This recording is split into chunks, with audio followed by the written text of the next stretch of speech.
जनवरी 2025 आ चुका है। जिन लोगों को डिस्काउंट लेना था कार खरीदने पर, बहुत सारे लोग दिसंबर में ले चुके हैं। लेकिन कुछ लोग अब भी इंतजार कर रहे थे कि हम जनवरी में जाएंगे ताकि ओल्ड स्टॉक जब वो हो जाए तो हम उस पर और भी ज्यादा डिस्काउंट ले पाए। तो बहुत सारी चीजें हैं जो शोरूम की तरफ से अब नए तरीके से आ जाएंगी जहां पर आपको डिस्काउंट थोड़ा कम मिल सके, और बहुत सारी रियल चीजें भी होंगी जहां पर आप उलझ सकते हैं। तो उन सब चीजों का आपको पता होना चाहिए ताकि जनवरी में अगर हम गाड़ी लेने जा रहे हैं पुराने स्टॉक के लिए तो वहां पर हमें अच्छा खासा ठीक ठाक जितना डिस्काउंट हमें मिलना चाहिए वो मिल जाए। हेलो, मेरा नाम है अमित और आप देख रहे हैं डेली ऑटो लाइफ। अब सबसे पहले ना हमें ये समझना है कि जो ओल्ड स्टॉक है वो ऑफिशियली अब ओल्ड कहलाना शुरू हो जाएगा। दिसंबर में हम कह रहे थे कि ये ओल्ड स्टॉक है, ओल्ड स्टॉक है, एक महीने बाद ओल्ड हो जाएगा, 10 दिन के बाद ओल्ड हो जाएगा। तो बोल रहे थे जब हो जाएगा तब हो जाएगा, लेकिन आज के टाइम पर ये 2024 चल रहा है और 2024 का स्टॉक है। अब ऑफिशियली उसका नाम हो गया है पुराना स्टॉक। अब पुराने के पैसे पुराने के हिसाब से ही लगेंगे। अपने माइंड में ये चीज लेकर चलना है। दूसरा, शोरूम पर आपको बहुत सारी चीजें सुनने को मिलेंगी। एक उनमें से ये है कि कंपनी की तरफ से प्राइसेस बढ़ा दिए गए हैं, दिसंबर में अनाउंस हो गए थे। सिस्टम में अब वो प्राइस अपडेट हो गए हैं, आप देख सकते हैं। अगर एक्चुअल में वो अपडेट कर दिए गए हैं कंपनी की तरफ से तो आप वहां पर देख भी सकते हैं। पहले जो गाड़ी 8 लाख रुपए की थी अब शायद वो 8,30,000 रुपए की हो गई है। तो अब हम आपको नए प्राइस पर ही डिस्काउंट दे सकते हैं, पुराना प्राइस तो रहा नहीं है। तो डिस्काउंट हम पुराने प्राइस के हिसाब से कैसे दे सकते हैं? पहले 8 लाख रुपए प्राइस था, उस पर हम आपको 50,000 रुपए डिस्काउंट दे रहे थे। अब 8,30,000 रुपए प्राइस है, इस पर हम आपको 60,000 रुपए डिस्काउंट दे रहे हैं। देखिए, डिस्काउंट बढ़ गया है लेकिन प्राइस बढ़ने की वजह से ना वो बढ़ा हुआ डिस्काउंट भी आपको थोड़ा कम लग रहा है। तो इसमें हम कुछ नहीं कर सकते हैं। कंपनी की तरफ से प्राइस बढ़ा दिए गए हैं तो यहाँ पर हम कुछ आपके लिए ज्यादा नहीं कर पाएंगे। अभी मैं थोड़ी प्रॉब्लम बता रहा हूँ, सोल्यूशन भी हम आगे बात करेंगे। फिर एक और चीज वो क्या कह सकते हैं, मान लेते हैं अभी आप एड वगैरह भी देखेंगे, न्यूज़पेपर वगैरह में थोड़ी ये चीजें आनी शुरू हो जाएंगी कि हम आपको पुरानी गाड़ी पुराने प्राइस पर ही दे रहे हैं। अभी हमने प्राइस पुरानी गाड़ियों के लिए नहीं बढ़ाए हैं। तो अगर आप 30,000, 40,000, 50,000 रुपए बचाना चाहते हैं तो ओल्ड स्टॉक आप खरीद लीजिए, ओल्ड प्राइस में ही खरीद लीजिए। नए प्राइस बढ़ने का आपके ऊपर कोई इफेक्ट नहीं होगा। सेम चीज आपको शोरूम में भी मिलेगी कि सर वैसे तो कंपनी की तरफ से ना प्राइस बढ़ा दिए गए हैं, जो वेरिएंट जो मॉडल आप ले रहे हैं इस पर 50,000 रुपए बढ़ गए हैं कंपनी की तरफ से, लेकिन चूंकि ये 2024 का है तो इस पर अभी कंपनी कह रही है चलो ये पुराना स्टॉक है ना तो पुराने प्राइस पर ही दे दो। 50,000 रुपए आपको कम में ये ऑलरेडी मिल रहा है, 10,000 रुपए हम आपके लिए और कर देते हैं।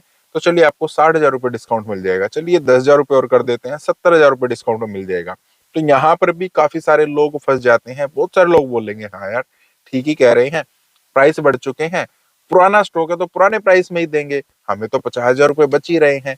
तो यहाँ पर भी काफी दिक्कतें आपको आने वाली हैं। और एक और चीज आपको जो समझनी है, जो बिल्कुल आपको लास्ट में बताई भी ना जाए, जब आप पैसे देंगे ना तब शायद आपके सामने आए और वहां पर आपको हाँ करना ही पड़ेगा। वो क्या होता है, मान लेते हैं नए प्राइस सिस्टम में अपडेट हो गए हैं, पुराने प्राइस के हिसाब से वो आपको गाड़ी दे रहे हैं, थोड़ा एक्स्ट्रा डिस्काउंट और दे रहे हैं, उसके बाद आपकी डील फाइनल हो गई है।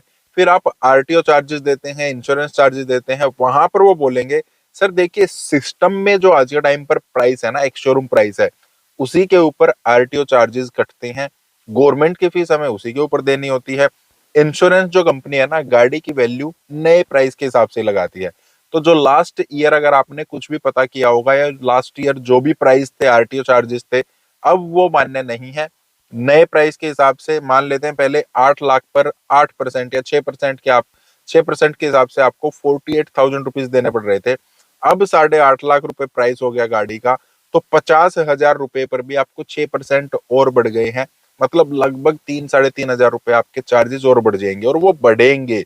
उसमें शोरूम कुछ नहीं कर सकता है, आप कुछ नहीं कर सकते हैं, ये चीजें बढ़ेंगी। इंश्योरेंस चार्जेस भी बढ़ेंगे, आरटीओ चार्जेस भी बढ़ेंगे। तो आप जो भी डील कर रहे हैं ना उनके साथ, इस चीज का आपको ध्यान रखना है, पूछ लेना है सिस्टम में प्राइस अपडेट हो गए हैं क्या, तो उसकी वजह से आरटीओ चार्जेस, इंश्योरेंस चार्जेस हैं वो भी बढ़ेंगे, तो वो भी मेरे को एज ए डिस्काउंट दो यार। अब इन चीजों से बचना कैसे है? सबसे पहले वो बोलेंगे देखिए प्राइस बढ़ चुके हैं सिस्टम में तो आपको बढ़े हुए प्राइस के हिसाब से ही चीजें मिलेंगी।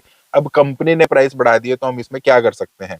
आपको अपने दिमाग में भी ये चीज रखनी है कंपनी ने प्राइस बढ़ा दिए हैं, लेकिन कंपनी के पास से गाड़ी इनके पास अब नहीं आई है।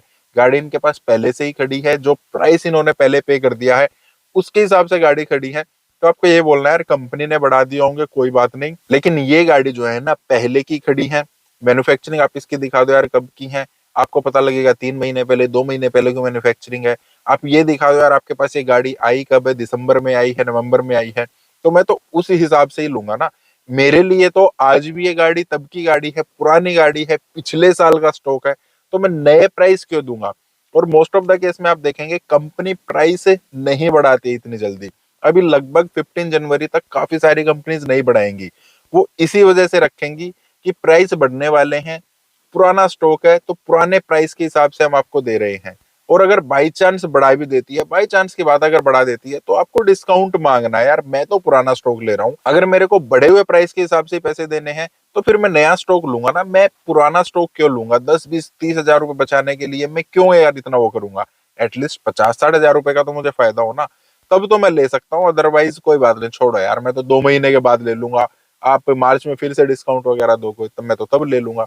तो इन चीजों से घबराना नहीं है, एक तो ये आपको टैकल करना है। दूसरा आपको ये भी समझना है वो कितने भी बढ़िया तरीके से आपसे बात करें, कितना भी आपको शो करें कि हमारे पास स्टॉक कम है, हमारे ऊपर इतना बर्डन नहीं है, अभी उनके टारगेट ना अचीव जो इस साल के हैं, मतलब थ्रू आउट द ईयर होते हैं, वो थोड़े बहुत आप मान सकते हैं कि अचीव हुए हैं। एक्चुअल टारगेट इनके अप्रैल टू मार्च चलते हैं, फाइनेंशियल ईयर के अकॉर्डिंग चलते हैं। तो 31 मार्च तक हर शोरूम का अपना टारगेट होता है, वो उनको अचीव करना होता है। और पुराना स्टॉक जो है वो अब भी काफी बचा हुआ है, कंपनीज के पास भी बचा हुआ है, शोरूम्स के पास भी बचा हुआ है, पीछे से प्रेशर है।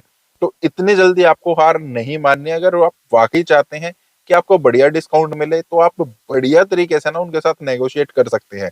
मार्च तक अभी ये स्टॉक चलने वाला है, प्राइस सिस्टम में बढ़ जाएंगे कोई बात नहीं, स्टिल आपको डिस्काउंट मिल सकता है। शोरूम्स को जो गाड़ी आ रही है ना वो प्राइस बढ़े हुए पर नहीं आ रही है, अगर पुराना स्टॉक आ रहा है तो। हालांकि अभी नया स्टॉक नहीं आया है, काफी सारे लोग इस चीज में भी लग सकते हैं यार चलो ठीक है यार मेरे को ना नया स्टॉक दे दो आप, मैं नए के पैसे दे दूंगा।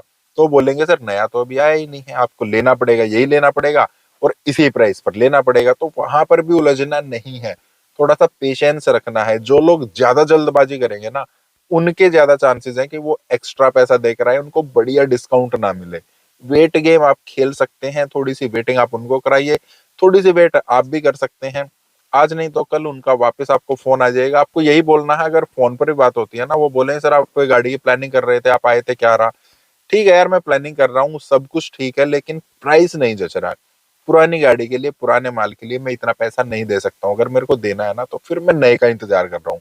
पुराने को आप इस प्राइस पर दे सकते तो ठीक है, नहीं दे सकते तो कोई बात नहीं। तो कुछ इस तरीके से जब आप अपना मन बनाकर जाएंगे, तब जब टेक्निकली आपको सारी चीजों का पता होगा ना, तब आप सही जवाब दे पाएंगे। कम बात हम करेंगे, ज्यादा उनको पता लगेगा कि हाँ इस इंसान को थोड़ी नॉलेज है। देखिए लोग बाग कस्टमर तो खूब आएंगे, हर कोई ये सारी बातें नहीं करता है, तो वो यही सोचते हैं यार चलो कोई बात नहीं, एक आधे कस्टमर से हमने थोड़ा कम कमा लिया, एक आधे से हमने ज्यादा कमा लिया, स्टॉक हमें क्लियर करना है। और वो क्लियरेंस स्टॉक में हमें ढंग से गाड़ी मिल जाए, उससे बढ़िया हमें और कुछ नहीं चाहिए।